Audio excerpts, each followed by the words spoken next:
The alarm on my console screamed before my mind could catch up with what my eyes were seeing. A ship had appeared out of nowhere, right at the edge of our patrol line, and every sensor operator on the bridge went silent at the same moment. I remember gripping the edge of my station so hard, my claws left marks in the metal.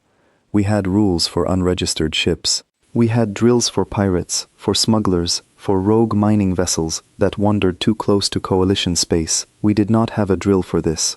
My name is Doran Kess, and I served as a tracking officer aboard the border station Ashvane Reach, a modest outpost that watched over a quiet stretch of space nobody expected trouble from. My people, the Threlka, are not a fearful species. We built our empire across 11 star systems through patience and careful diplomacy, not through conquest. We believed we understood the galaxy. We believed we had already met every kind of danger worth naming. Then the ship appeared, and everything I thought I knew felt suddenly small. It was not large. That was the first strange detail. Coalition warships are built to intimidate, hulls wide and layered with visible weapon arrays, so that any observer immediately understands the danger they represent. This vessel was sleek, almost modest in size, with a surface so smooth it barely reflected starlight. If I had seen it drifting alone in open space, I might have mistaken it for a civilian transport. But the readings coming off my scanner told a different story. The power signature radiating from that hull was enormous, far greater than anything a ship its size should have been able to generate. My scanner actually flagged the reading as a possible error and asked me to recalibrate. I did not need to recalibrate. I needed to warn someone. "Commander Threk," I called out, my voice cracking, despite my effort to sound composed. "We have an unregistered vessel inside the outer boundary. Power output does not match hull size. Recommend immediate escalation." Commander Threk Solan turned from his display with the particular slowness of someone who has grown too comfortable in a quiet post. He had commanded Ashvan Reach for 6 years without a single serious incident, and I think some part of him had begun to believe that nothing serious would ever happen here again.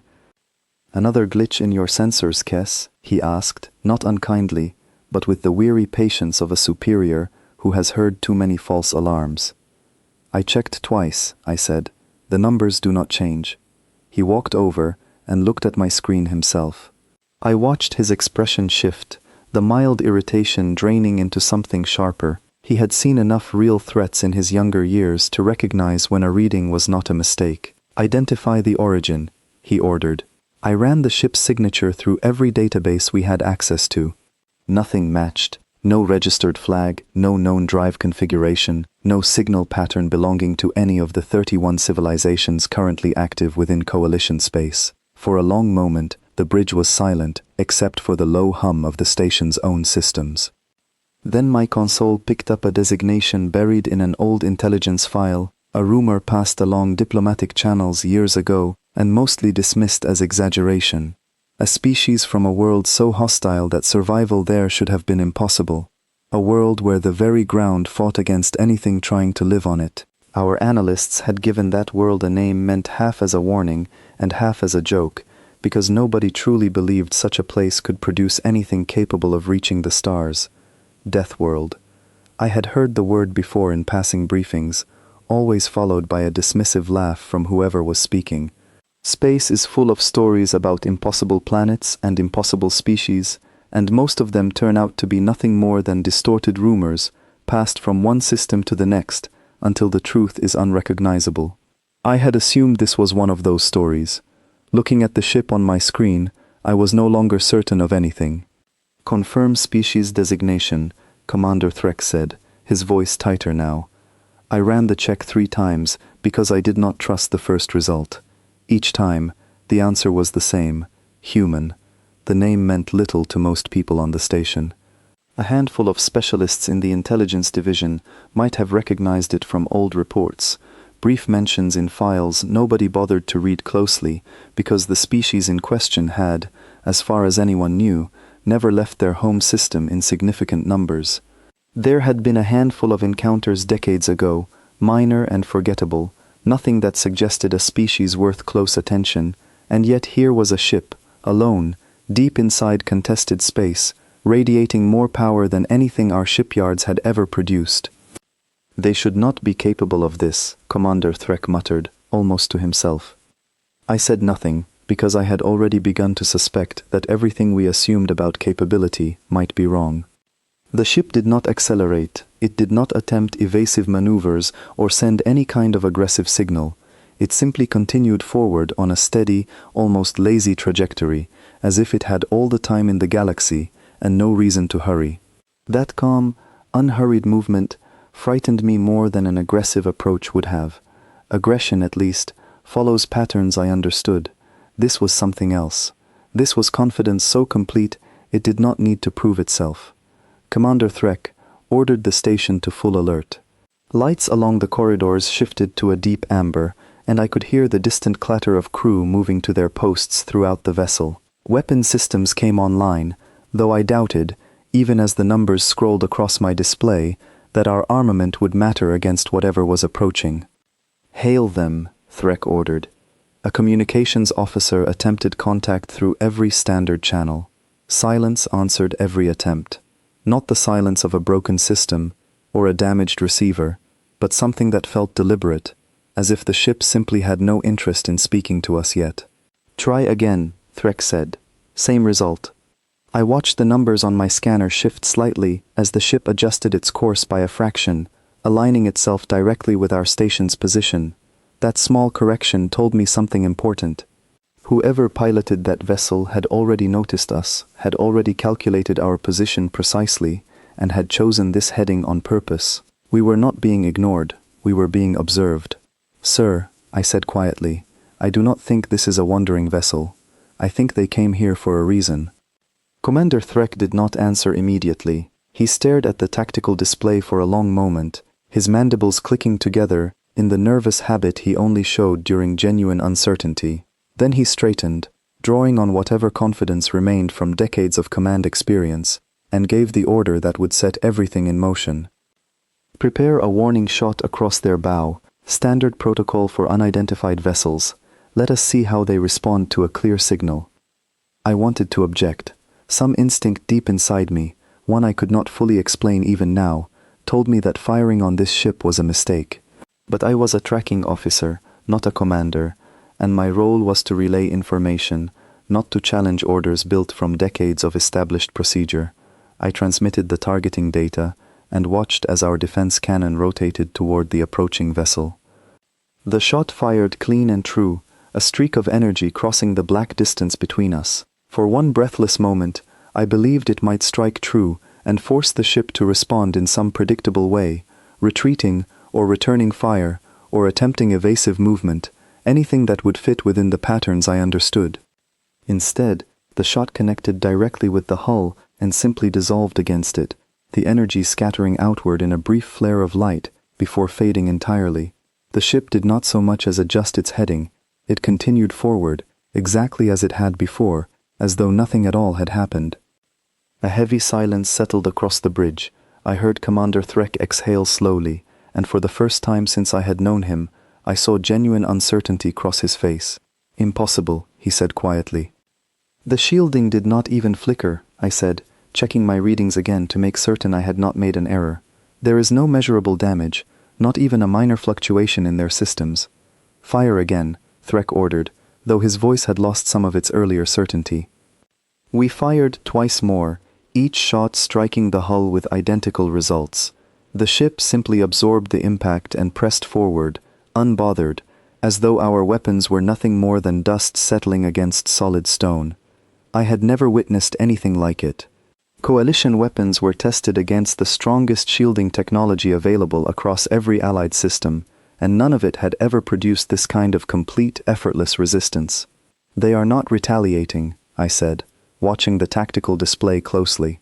"If they wanted to destroy us, I believe they already could have." Commander Threk did not respond right away. I could see him working through the implications, weighing the situation against every scrap of training and experience he possessed, and finding no clear answer. Eventually he turned to the communications officer. "Try contact again. Peaceful terms. Make it clear we intend no further hostility." This time, something changed. A single response came through, brief and calm, carried in a voice that belonged to neither the ship's captain nor any officer I would have expected. It was a young voice, unhurried and polite, speaking our language with a clarity that suggested advanced translation technology far beyond anything we had encountered before.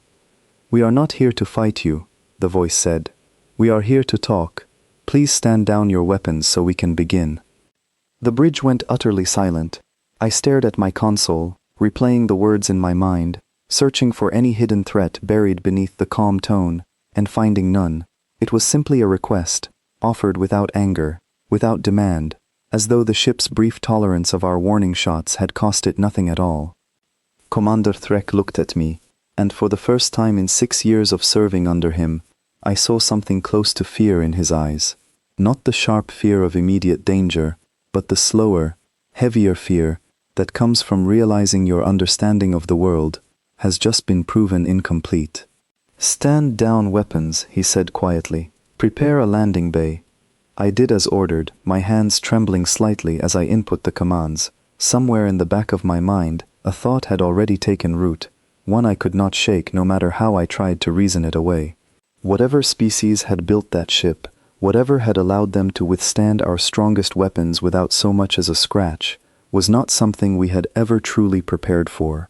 All our defenses, all our careful diplomatic protocols, built over generations of careful expansion, suddenly felt fragile against a single vessel that had not even bothered to fight back.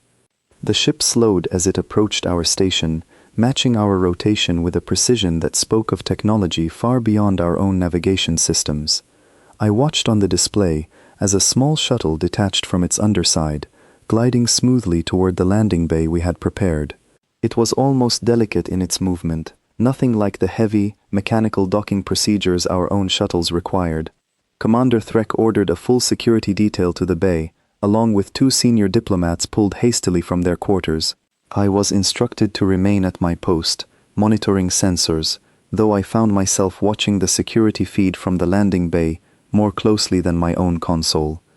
The shuttle settled onto the deck without a sound, its landing gear absorbing the impact so smoothly that the sensors barely registered a vibration. For a long moment, nothing happened. The entire security detail stood tense, weapons raised, waiting for a hatch to open and reveal whatever threat they expected. When the hatch finally opened, what stepped out was not what any of us had prepared for.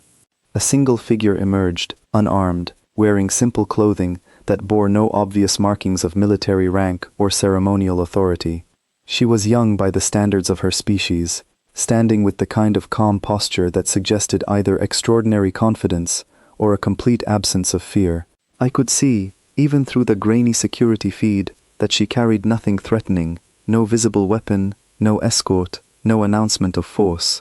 She simply stepped onto the deck, looked around at the ring of armed guards surrounding her, and said something that made even the most disciplined soldiers hesitate. "I would like to speak with whoever is in charge here," she said, her voice calm and clear, despite the weapons pointed at her from every direction. "I am not here to cause trouble." I sat frozen at my console, watching the feed, unable to look away.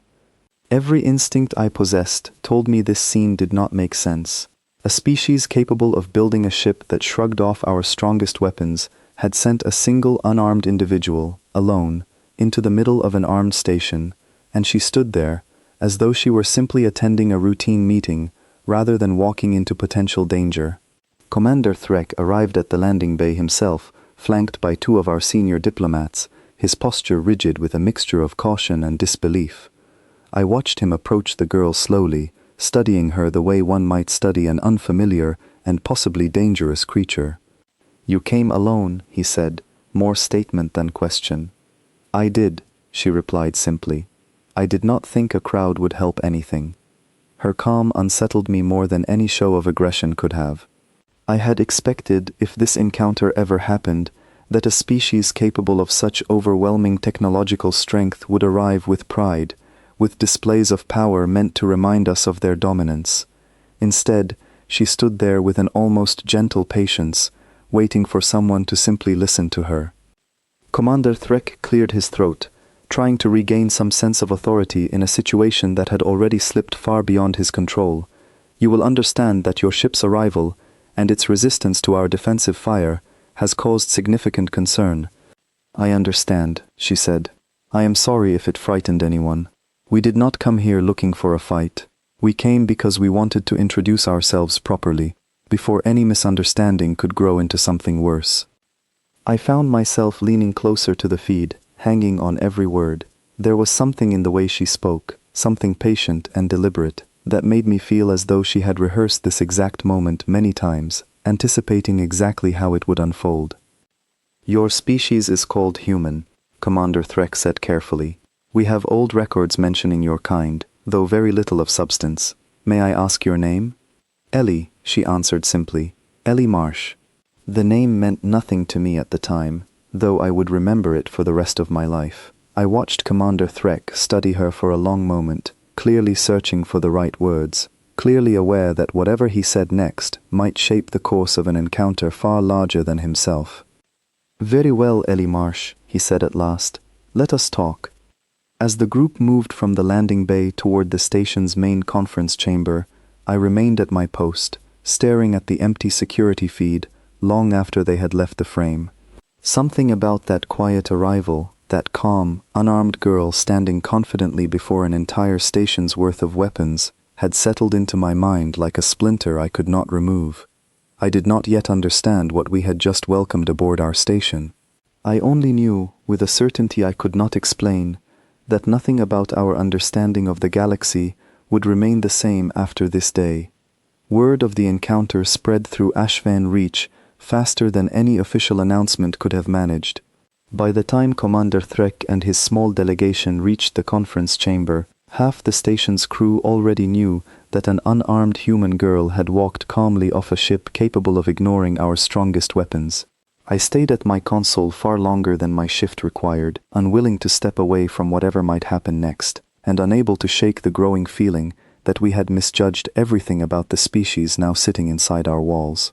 I did not know it then, but the conversation about to unfold inside that chamber would only be the beginning. The conference chamber aboard Ashvan Reach had not hosted a serious diplomatic meeting in years. It was a modest room, built for routine trade discussions and the occasional dispute between merchant convoys, never designed to hold the weight of a moment like this.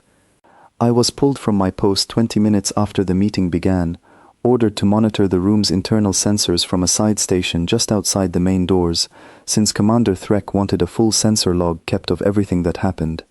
I did not object. I wanted to see this for myself.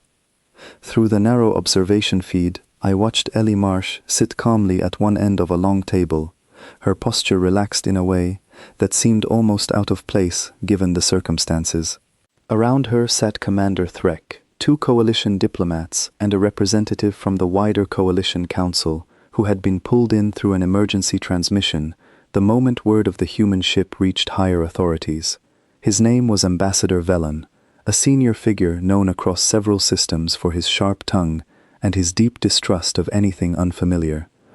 Velen had arrived at the station only an hour earlier, summoned the instant reports of an unidentified vessel reached council channels. He carried himself with the practiced authority of someone accustomed to being the most important person in any room, and from the moment he sat down, his eyes studied Ellie with open suspicion.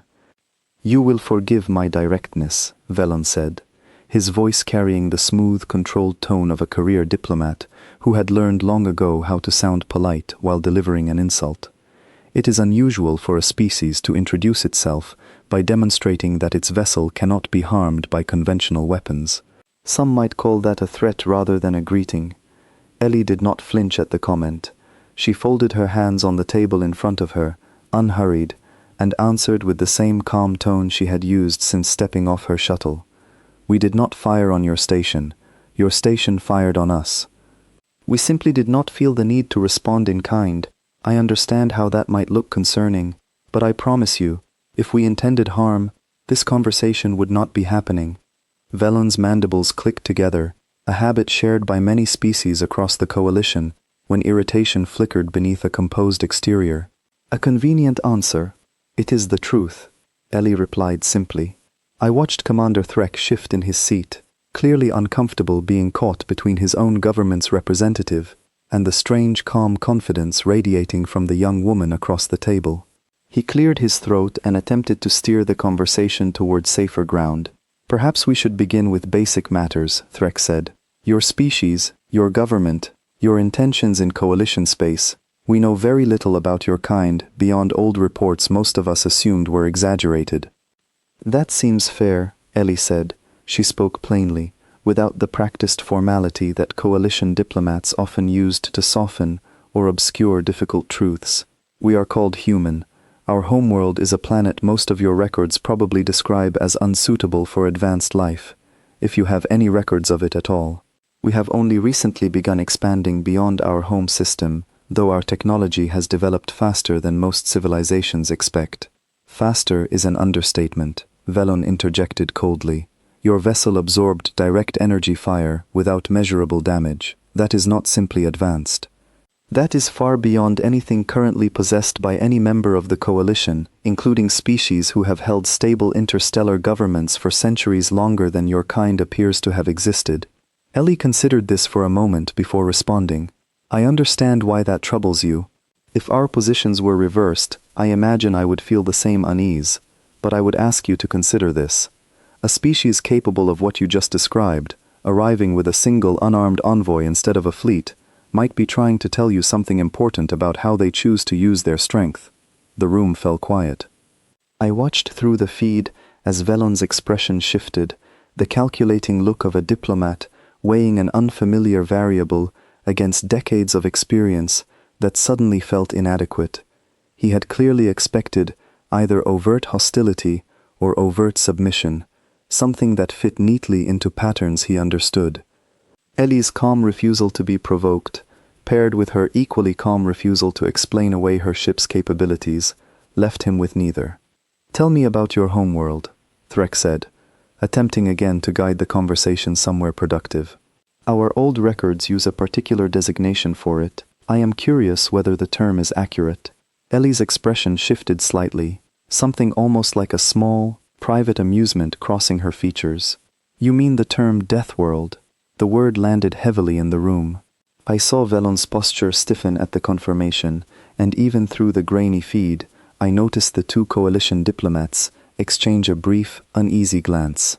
That term is not something we invented lightly, Threk said carefully. It was used to describe worlds considered too hostile to support advanced civilization. If your species did indeed originate from such a world, I imagine it explains a great deal about the resilience your technology demonstrates. It does, Ellie said simply. I will not pretend our homeworld is a gentle place. It never has been. But I think there is a difference between a world that ends life and a world that shapes it. We are still here, after everything our planet put us through. That should tell you something about what we became because of it, not despite it. I found myself staring at the feed, absorbing every word, though I could not yet understand the full weight of what she was describing. It sounded almost like pride, though not the boastful kind. It felt more like someone stating a simple fact about themselves that others might find difficult to accept. Velon leaned forward, his tone sharpening. And yet you offer us no proof beyond a single ship and a single envoy. Forgive me if I find that insufficient grounds to accept a species with unknown capabilities into any meaningful diplomatic relationship. The coalition has survived for centuries by exercising caution with unfamiliar powers. Your arrival, however calm you present it, does not change that necessity. I am not asking you to abandon caution, Ellie said. I am only asking you to listen before deciding what kind of threat we are. Caution and hostility are not the same thing, Ambassador. One protects you, the other only creates problems where none needed to exist. I could see the tension building behind Velon's composed exterior, a slow simmering resentment at being spoken to so plainly by someone he clearly considered far beneath his authority. Commander Threk, perhaps sensing the same thing, attempted once more to redirect the conversation. Let us discuss practical matters, Threk said. Trade routes, communication protocols, perhaps eventually formal recognition through the Council, small steps built on mutual understanding. That sounds reasonable to me, Ellie said, some of the tension in the room easing slightly at her agreeable tone.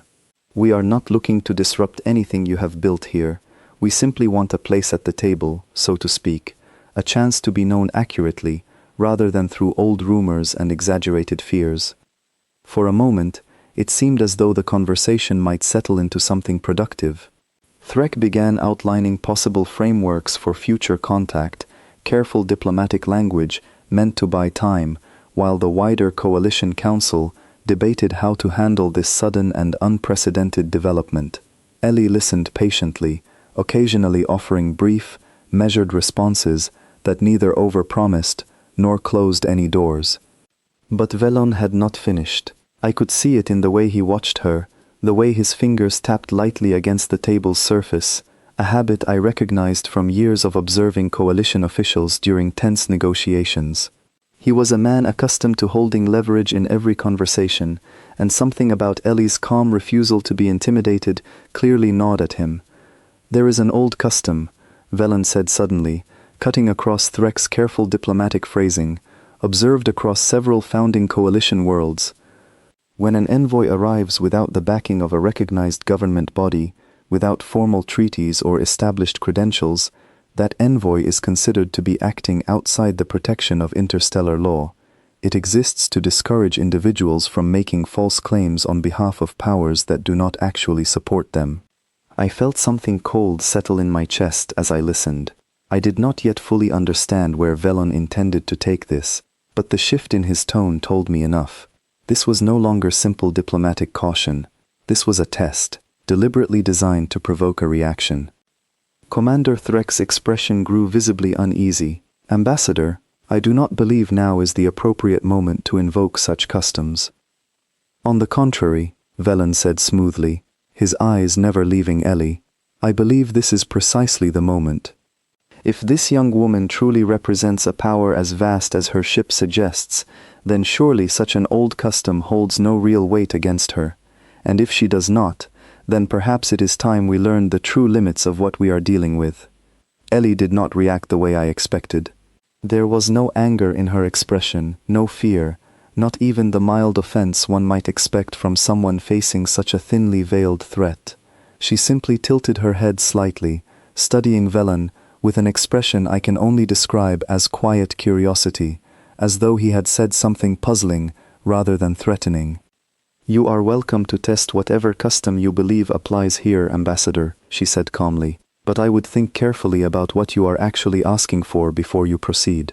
I watched through the feed as Commander Threk shifted uncomfortably, clearly recognizing that the conversation had drifted into dangerous territory, yet unsure how to pull it back without undermining a senior council representative in front of an unknown power.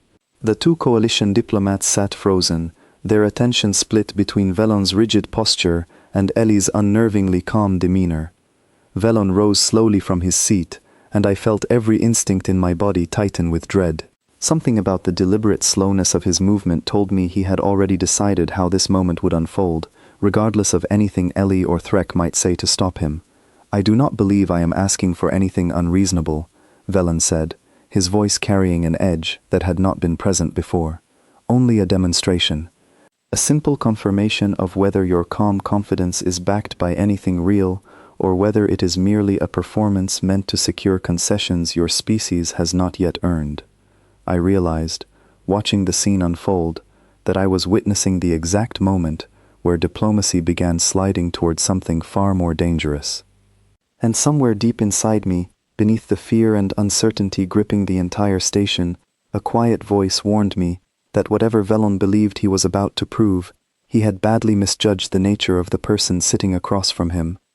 Ellie remained seated, unmoving, her eyes fixed steadily on the ambassador as he stepped closer. The tension in the room had become almost unbearable, thick enough that I found myself holding my breath, despite watching from behind a sealed door many meters away. "Ambassador Velon," Threk said, his voice tight with warning, "I would strongly advise against escalating this further." Velon ignored him entirely, his attention locked on Ellie, with the singular focus of someone who had already convinced himself of the outcome he expected. Whatever happened next, I understood with growing certainty that it would define far more than this single meeting.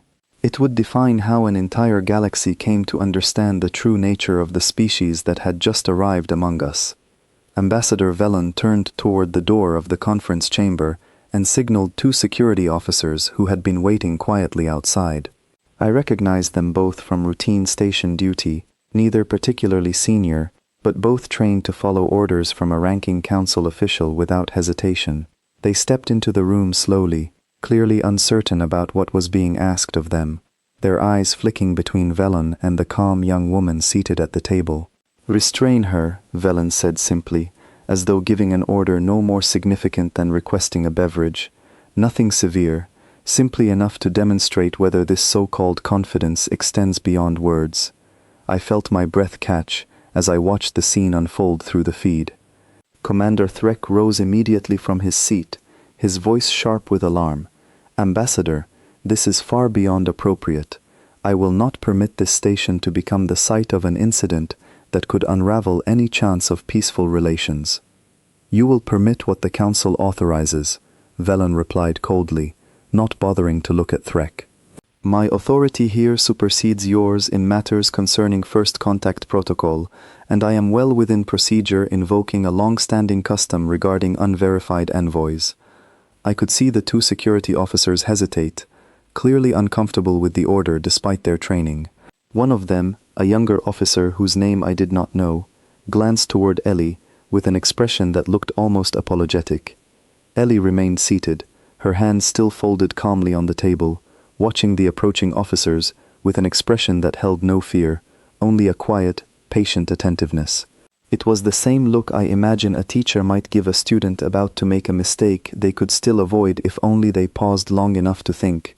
"I would encourage you to consider your next action carefully," she said, her voice calm but carrying a weight that had not been there before. "I am not here to cause harm to anyone in this room. I would prefer it stayed that way." Velen scoffed audibly, waving a hand toward the hesitant officers. "Proceed." The 2 guards stepped forward, reaching toward Ellie's arms as ordered. I watched, my chest tight with dread, certain that whatever happened in the next few seconds would determine the fate of this entire encounter, perhaps the fate of far more than just this single station. The moment the first guard's hand closed around her wrist, something shifted in the room, though I could not immediately identify what had changed. Ellie did not pull away, did not resist in any visible sense, yet the guard suddenly froze mid-motion, his grip locked in place, his expression twisting into confusion, as though his own body had stopped responding to his commands.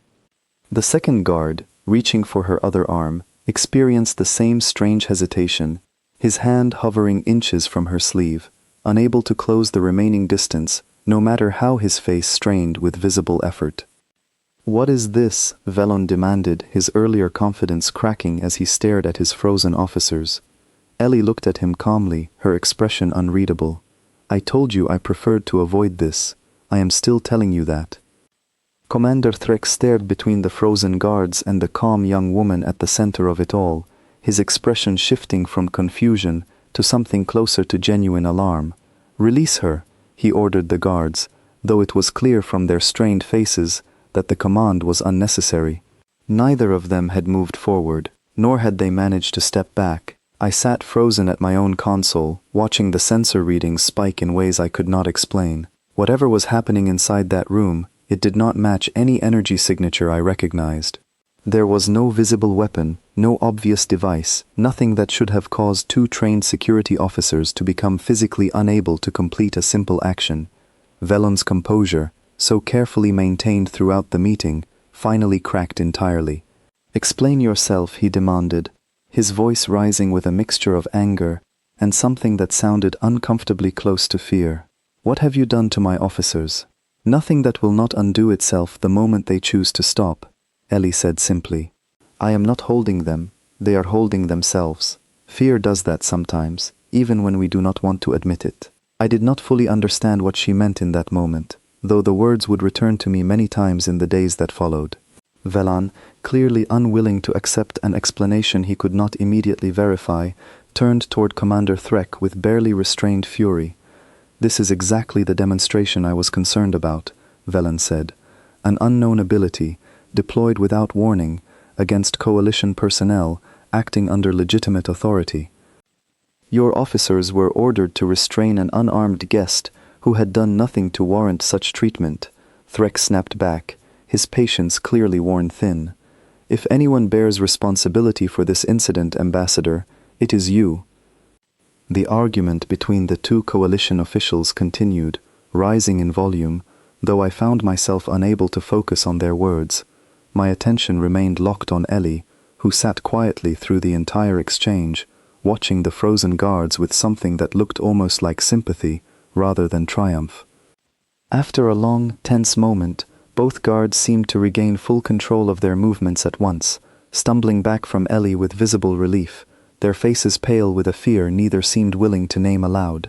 Velen dismissed them from the room with a sharp gesture, clearly unwilling to allow his own officers to remain present for whatever might happen next. Once the door sealed behind the departing guards, the chamber fell into an uneasy silence. Velen straightened his posture, attempting to reclaim some measure of the authority he had entered with, though the effort felt visibly strained.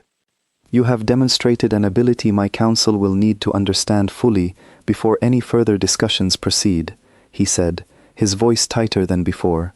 I trust you understand the seriousness of what has just occurred. I understand it better than you might think, Ellie replied. I would ask that you understand something as well.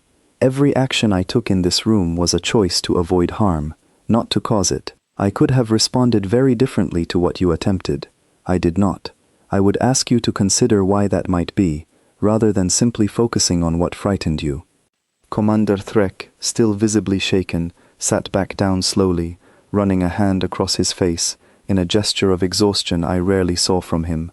Perhaps, he said quietly, we should pause this meeting and allow tempers to settle before proceeding further. A wise suggestion, Ellie agreed, some of the tension in her posture easing now that the immediate danger had passed. Velen, however, did not appear ready to let the matter rest. I could see it in the tight set of his jaw, the way his eyes remained locked on Ellie, even as the conversation shifted toward de-escalation. Whatever had just happened in that room had shaken him deeply, and men like Velen, in my experience, rarely responded to being shaken with humility.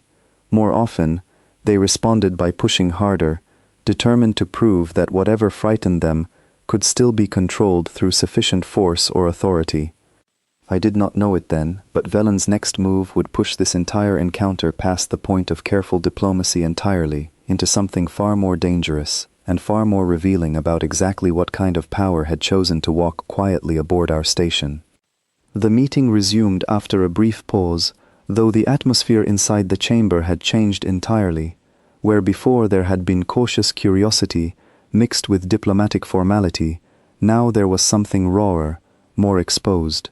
I watched through the feed as Velen paced slowly along one side of the room, his earlier composure replaced by a restless energy that made even Commander Threk visibly uneasy. I want to be clear, Velen said eventually, stopping to face Ellie directly. What occurred here does not inspire confidence in your species' claims of peaceful intent. If anything, it confirms exactly the concerns many across the Council have voiced since the moment your ship was detected. I understand why it might look that way to you, Ellie said patiently. But I would ask you to consider the alternative. If I had wished to cause harm to your officers, Ambassador, there would have been nothing here for either of us to discuss right now. The fact that this meeting continues at all should tell you something meaningful about the choice I made.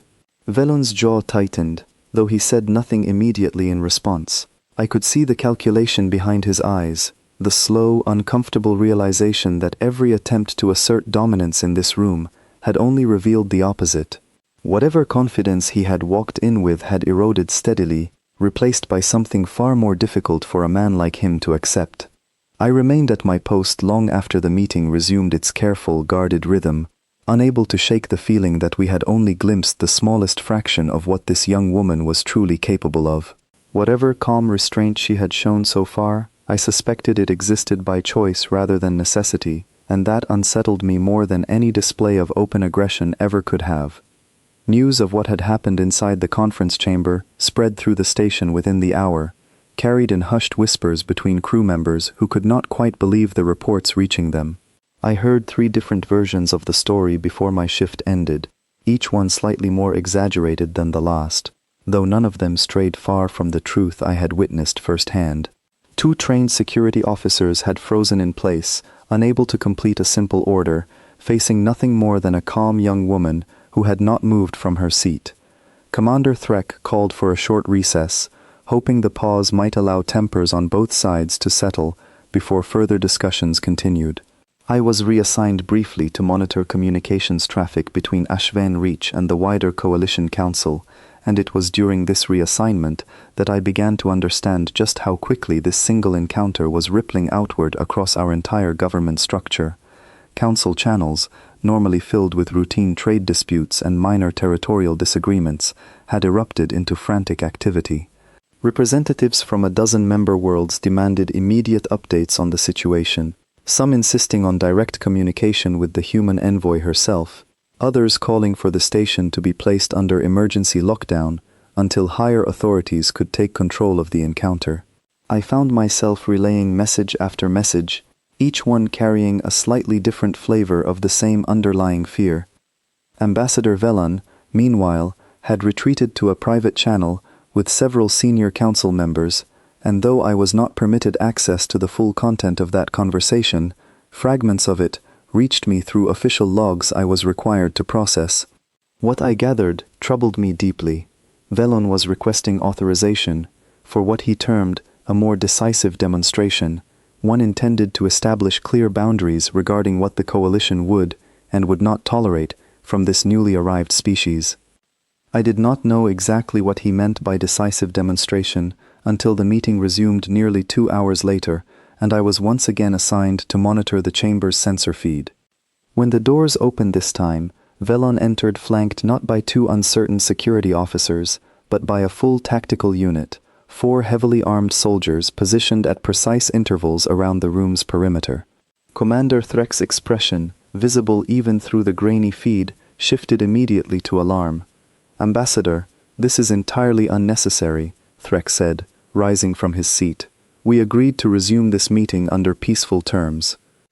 "Peaceful terms require both parties to demonstrate good faith," Velon replied smoothly, taking his seat once more across from Ellie, who watched the arrangement with the same calm patience she had shown throughout the entire encounter. "Given the events of our previous session, I believe additional caution is entirely justified." Ellie said nothing at first, her eyes moving slowly across the 4 soldiers positioned around the room before returning to Velon. "I understand caution, Ambassador. I do not think this qualifies as caution, however. I think this qualifies as an attempt to provoke a response you can later use against my people." Velon's expression remained carefully neutral, though I noticed the faint tightening around his eyes that suggested her observation had landed closer to the truth than he wished to admit. "I am simply ensuring this station remains secure while we continue important discussions." "Then let us continue them," Ellie said calmly, folding her hands once more on the table.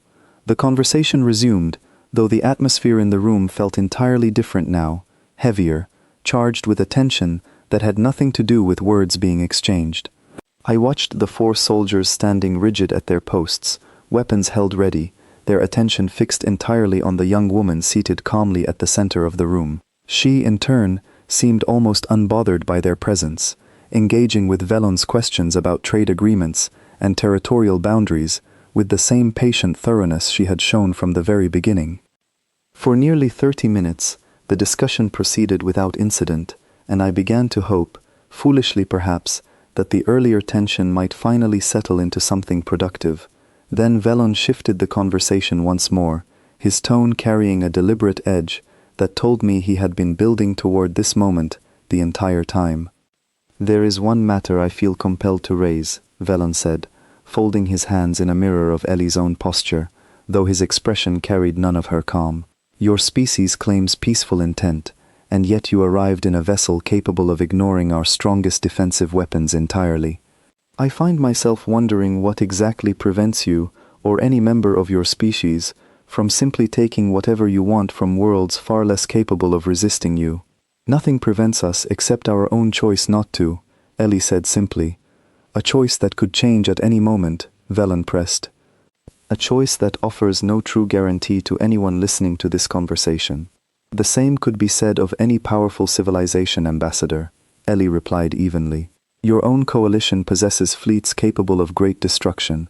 What guarantee do the smaller worlds under your protection have, beyond your own stated intentions? At some point, trust has to begin somewhere. I am offering you the chance to begin it here, with me, rather than waiting until fear forces the issue later. Velen's jaw tightened visibly at the comparison, and I could see Commander Threk shift uncomfortably in his seat, clearly recognizing the uncomfortable truth buried inside her response. The coalition itself, for all its careful diplomatic language, held its own position through overwhelming military strength relative to many of its smaller member worlds. Ellie had simply pointed out the mirror Velen had not wanted held up to his own government. This conversation is not about the coalition's internal structure, Velen said sharply, clearly eager to redirect attention away from the comparison. It is about determining whether your species poses a threat significant enough to warrant immediate containment measures. The word containment hung heavily in the air. I felt a cold unease settle over me as I watched the exchange, sensing that Velen had finally revealed the true purpose behind his escalating demands. This was never simply about establishing diplomatic protocol. He intended to use this meeting as justification for something far more aggressive. Containment, Ellie repeated slowly, studying him with an expression that had shifted, almost imperceptibly, into something sharper than the patient calm she had maintained throughout the entire encounter. That is an interesting word to use towards someone who arrived alone, unarmed, asking only for a fair conversation. An appearance can be deceiving, Velen said. Your ship's capabilities suggest a threat this council cannot afford to underestimate. I have received authorization, effective immediately, to detain you here at Ashvan Reach until a full council tribunal can determine the appropriate course of action regarding your species. Commander Threk's head snapped toward Velen in visible shock. Ambassador, you cannot possibly believe detaining her is a wise course of action, given everything we have already witnessed. I believe it is the only responsible course of action, Velen replied firmly, gesturing toward the 4 soldiers positioned around the room. Restrain her, this time, fully. I watched, my heart pounding, as the soldiers stepped forward in unison, their weapons raised, clearly prepared for whatever resistance they might encounter this time. Unlike the 2 hesitant guards from before, these soldiers moved with practiced discipline, closing the distance toward Ellie with grim determination. Ellie rose slowly from her seat, and for the first time since her arrival, I saw something shift fundamentally in her posture. The calm patience remained, but underneath it now lay something else entirely, a quiet readiness that made the hairs along my exoskeleton rise with instinctive alarm. Ambassador, she said, her voice still calm but carrying a weight that seemed to fill the entire room, I have been patient because I understand fear makes people act in ways they might later regret. I would ask you, one final time, to reconsider what you are about to order. Velen did not waver. Proceed, he said to the soldiers. I watched, breath caught in my throat, as the 4 armed figures closed in around her, weapons raised, the room tense with an energy that felt like the final moment before something irreversible occurred. Commander Threk half rose from his seat, clearly torn between his duty to follow council authority and his growing certainty that this entire situation was about to spiral far beyond anyone's control.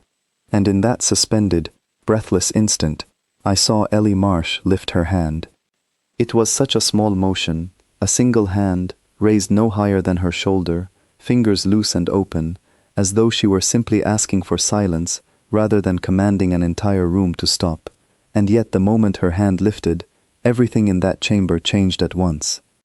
The 4 soldiers, mid-stride toward her, stopped as though they had struck an invisible wall. Their weapons, raised and ready only a heartbeat before, sagged in their grip, the barrels drooping toward the floor as if the devices themselves had simply lost the will to remain steady. I watched through the feed, my sensors registering no energy discharge, no visible field, nothing that should have explained what I was seeing with my own eyes. Commander Threk froze halfway out of his seat, his mouth open around words that never left his throat. Ambassador Velen's confident posture crumbled in an instant, his eyes wide as he stared at his own soldiers, standing motionless and silent, weapons trembling slightly in hands that no longer seemed to answer their owner's commands. What is happening? Velen demanded, his voice cracking with a fear he could no longer disguise beneath diplomatic composure. Ellie did not answer him immediately. She stood perfectly still, her hand still raised, her expression calm, but carrying none of the earlier patience. This was something else entirely, something quieter and far more absolute. When she finally spoke, her voice filled the room, without needing to rise in volume at all. "I told you I did not want this," she said. "I told you more than once. I gave you every opportunity to choose a different path." One of the soldiers, the one closest to her, made a visible effort to lift his weapon fully, his jaw clenched with strain, sweat beading along his brow despite the room's controlled temperature. His arm shook with the effort, yet the weapon remained lowered, as though gravity itself had multiplied tenfold around his hands alone. "This is not natural," Velen said, backing away from the table, his voice rising toward panic. "This is not possible." "It is very possible," Ellie said calmly. "You simply never had reason to witness it before now." I stared at my sensor readings, desperate for some explanation, some energy signature or technological source that would let me understand what I was seeing. There was nothing. No field, no radiation, no detectable mechanism at all. Whatever power had just brought 4 armed soldiers to a complete standstill did not register on any instrument our station possessed. Commander Threk, finally finding his voice again, spoke carefully, clearly attempting to diffuse a situation that had moved entirely beyond his control. "Ellie, please, whatever is happening, I would ask you to consider that most of us in this room never wished for this outcome." Ellie's eyes moved toward him, and something in her expression softened slightly, though her hand remained lifted. "I know, Commander.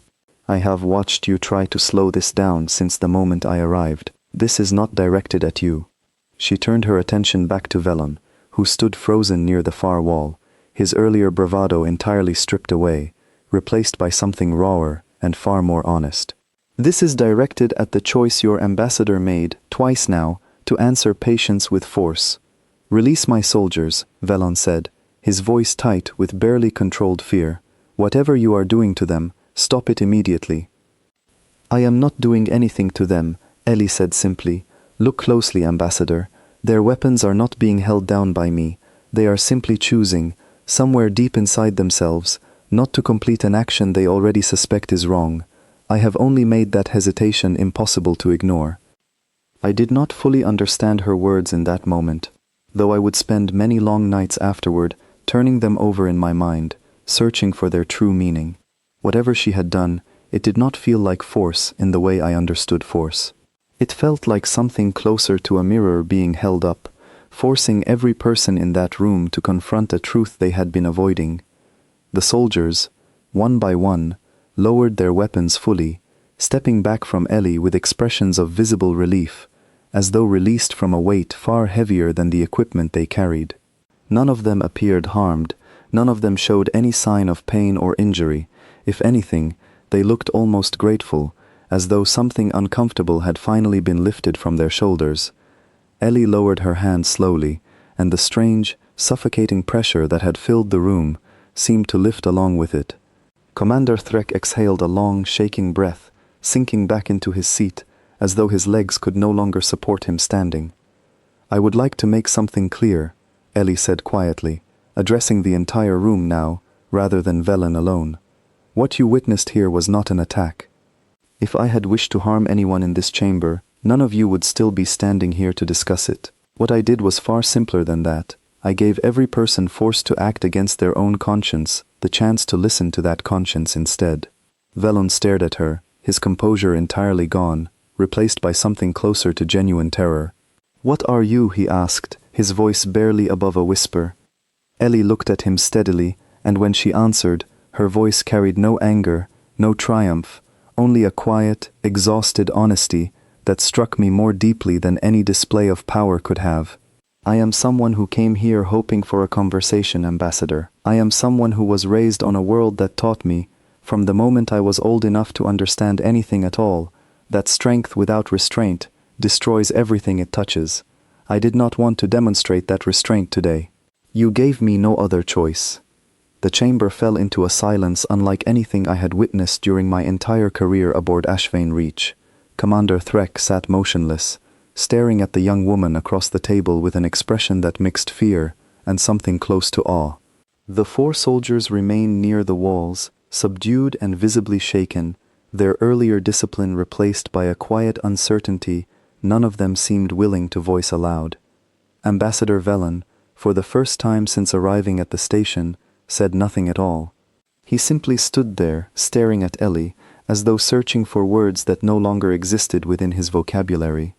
I sat at my own console, hands trembling slightly against the controls, replaying what I had just witnessed over and over in my mind. Whatever had happened in that room defied every explanation I possessed. It was not a weapon in any sense I understood. It was something quieter, something that reached directly into the will of everyone present, and simply made a different choice impossible to ignore. For the first time since the human ship first appeared on my scanner, I understood, with complete and undeniable certainty, that we had not encountered a threat in the way we understood threats.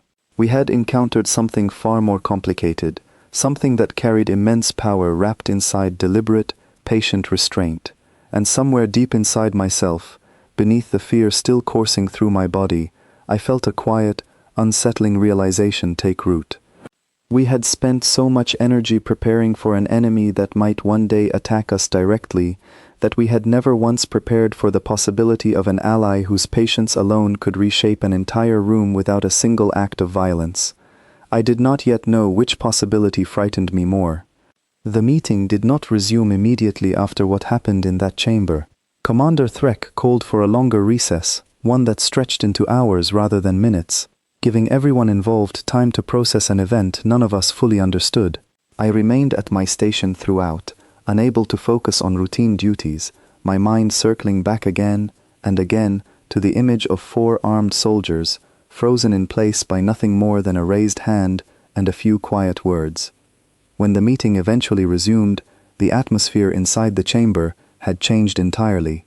Ambassador Velen sat further back from the table than before, his earlier confidence replaced by a careful, measured caution that bordered on deference.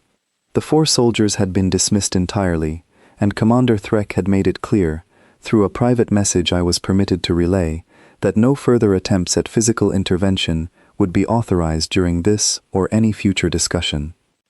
Ellie sat exactly as she had from the very beginning, calm and composed, though something in her expression now carried a tired weight that had not been visible before. I found myself watching her closely through the feed, searching for some sign of the power she had displayed, some visible trace of whatever capability allowed her to reach so deeply into the will of everyone in that room. There was nothing. She simply looked like a young woman who had been forced to do something she found deeply unpleasant. "I believe," Commander Threk said slowly, choosing his words with obvious care, "that we owe you an explanation of our own, given everything that has happened today. Our records refer to your homeworld using a term that, until this moment, I confess I always assumed was exaggerated for effect." "Deathworld," Ellie said again, the words settling into the room without the earlier tension that had accompanied it the first time. "Yes," Threk said. "I would like to understand what that term actually means, if you are willing to explain it. I do not believe our old records capture the truth of it accurately." Ellie was quiet for a long moment, her eyes drifting briefly toward the window that looked out onto the black expanse of space beyond the station. When she finally spoke, her voice carried none of the sharp weight from earlier, only a quiet, reflective honesty. "Your records are not entirely wrong," she said. "Earth is not a gentle place. It never has been. The gravity is stronger than most worlds you have charted. The atmosphere carries diseases and predators capable of ending a life in moments of carelessness. Weather patterns shift violently, sometimes without warning. Even the smallest creatures on my homeworld can carry enough danger to end an unprepared life. Every single person born there grows up learning, in one way or another, that survival is never guaranteed. And yet your species not only survived, but thrived enough to reach the stars," Threk said. "We did not simply survive it," Ellie said. "We were shaped by it. Every hardship our world presented forced adaptation, forced cooperation, forced innovation, long before any of us understood what those words truly meant. Your coalition records call it a death world because you assume such a place kills everything that tries to live there. What those records fail to capture is that a world like mine does not simply kill the unprepared, it refines everyone who remains. I listened closely, absorbing every word, feeling the weight of what she described settle over me slowly. My own homeworld, along with most coalition worlds, had been relatively gentle by comparison, stable climates, manageable wildlife, environments that allowed civilization to develop without the constant threat of sudden, violent death. We had built our technology and our society through careful, patient progress, rarely forced into the kind of desperate adaptation Ellie now described. You said earlier that strength without restraint destroys everything it touches, Threk said quietly. Is that a lesson your world taught you as well? It is the most important lesson it ever taught us, Ellie said. Every single conflict in our history that spiraled beyond control did so because someone believed their strength gave them the right to act without restraint. We learned, slowly and often painfully, that unrestrained strength eventually turns against the very people who wield it. What you witnessed today was not simply a demonstration of ability, it was a demonstration of choice. I could have responded to your ambassador's actions with far greater force. I chose not to, because that choice matters more to my people than the strength itself ever could. Ambassador Velen, who had remained silent for much of the renewed discussion, finally spoke, his voice quieter and far more subdued than it had been earlier. If your species possesses restraint of this magnitude, why did none of your previous encounters with coalition worlds ever suggest capabilities on this scale? Because we have not needed to demonstrate them, Ellie said simply. Most of our history has been spent focused inward, solving the problems our own world presented us. Only recently have we begun looking outward, and even then, cautiously, aware of exactly how easily strength can be misunderstood as a threat rather than a responsibility. And what happens now, Threk asked, given everything that occurred here today? I imagine the wider Coalition Council will demand answers I am not entirely certain how to provide. Ellie considered this for a long moment before answering. I would ask that you tell them the truth, exactly as it happened. Tell them a single envoy arrived, unarmed, asking only for conversation. Tell them that envoy was met with suspicion, then with force, and responded to that force with the smallest possible measure of restraint required to prevent real harm. I think that truth, difficult as it may be to accept, matters more right now than any comforting story your council might prefer instead. I watched Commander Threk absorb her words, his expression a complicated mixture of relief and lingering unease. Whatever fear had gripped him earlier had not entirely disappeared, but something else had settled alongside it, a cautious respect that had not existed before this encounter began. I will relay everything exactly as it occurred, Threk said finally. I owe you that much, given the restraint you showed today. Ambassador Velen shifted in his seat, and though his earlier hostility had clearly given way to something closer to fear, I could see the beginnings of a different kind of calculation forming behind his eyes, one that troubled me more than his previous aggression ever had. Fear, in my experience, rarely leads powerful men toward humility. More often, it leads them toward desperate attempts to reassert control through whatever means remain available to them. The Council will need far more than a single account from this station, Velen said carefully. What happened here today will need to be reviewed by the full body, and I suspect strongly that many will call for far more serious measures than continued diplomacy. Ellie looked at him steadily, her earlier calm fully restored. That is a decision your council is free to make, Ambassador. I would only caution you to consider carefully what such measures might invite in return. My people did not come here seeking conflict, but I would be lying if I told you we do not know how to answer it, should it be forced upon us. The words hung heavily in the room, not spoken as a threat, but as a simple, unavoidable truth. I understood, listening to her calm delivery, that this was not bravado or intimidation. It was honesty, offered plainly, without the need for embellishment. Her species had been shaped by a world that demanded resilience, and that resilience had clearly extended into a capacity for conflict that none of us fully understood, layered beneath a patience most of the room had badly underestimated. As the meeting drew toward its close, I found myself reflecting on everything I had witnessed since the moment that ship first appeared on my scanner. We had entered this encounter believing ourselves prepared for any possible threat the galaxy might present. We had spent generations building fleets, negotiating alliances, establishing careful diplomatic protocols meant to manage every conceivable danger. None of it had prepared us for a single young woman who needed nothing more than a raised hand to remind an entire room exactly how fragile our assumptions about power truly were. News of the encounter reached the full Coalition Council within a day, spreading through every connected system faster than any official report could contain it. I remained aboard HFY Reach throughout the following weeks, watching the ripple effects unfold from a front row seat I had never asked for and could not now escape. What had begun as a single ship's arrival at a quiet border station had become the most urgent topic of discussion across the entire coalition, debated in emergency sessions that stretched long into every cycle. I was called before a review panel twice during that period, asked to provide my own account of what I had witnessed from the sensor logs, and each time I found myself struggling to describe events that still defied clear explanation even to myself. How does one adequately convey the sight of trained soldiers frozen by nothing more than a raised hand? How does one explain an energy signature that left no trace on any instrument designed specifically to detect such things? The council itself splintered into competing factions almost immediately. Some representatives argued forcefully for immediate isolation, proposing that all coalition space be sealed against further human contact until a proper strategic assessment could be completed. Others, watching the sensor logs and reading through Commander Threck's careful account of the meeting, argued instead for cautious engagement, suggesting that a species capable of such restraint under provocation might prove a valuable ally rather than an existential threat.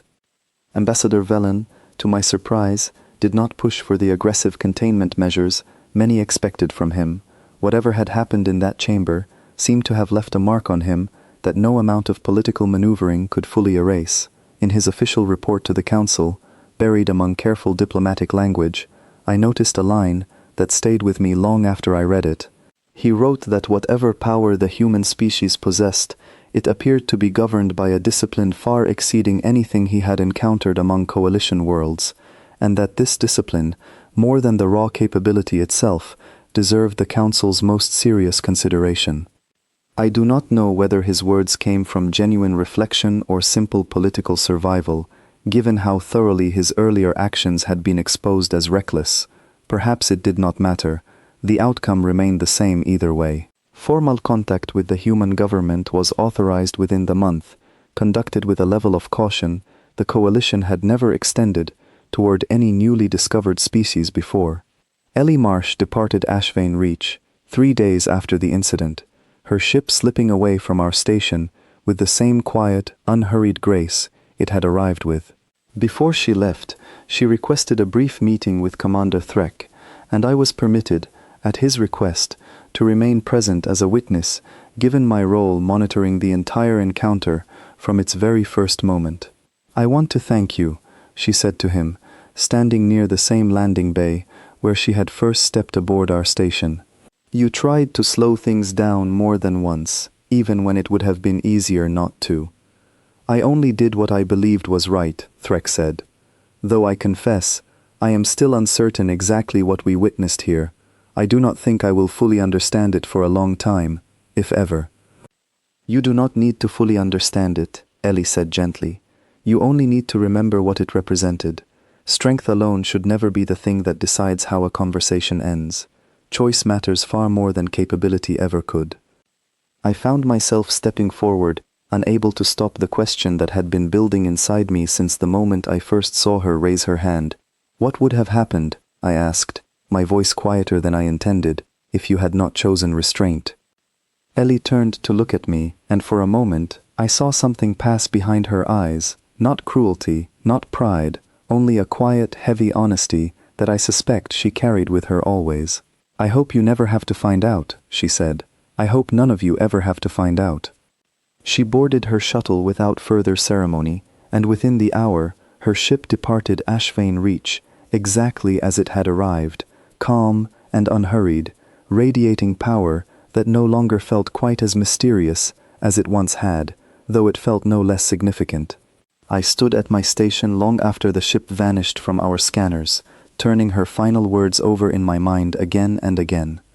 In the months that followed, formal relations between the coalition and the human government developed slowly, marked by careful negotiation and lingering caution on both sides.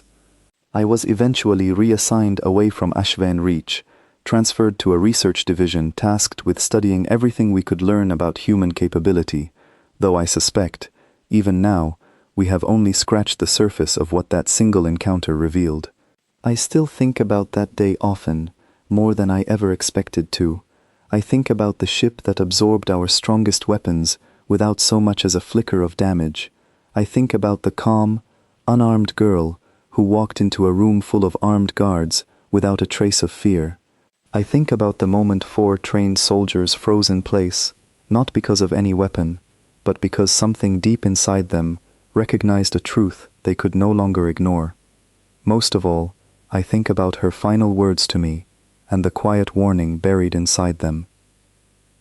We had spent generations believing ourselves prepared for whatever the galaxy might send our way. We had built our defenses around the assumption that power always announces itself through aggression, through conquest, through the open pursuit of dominance.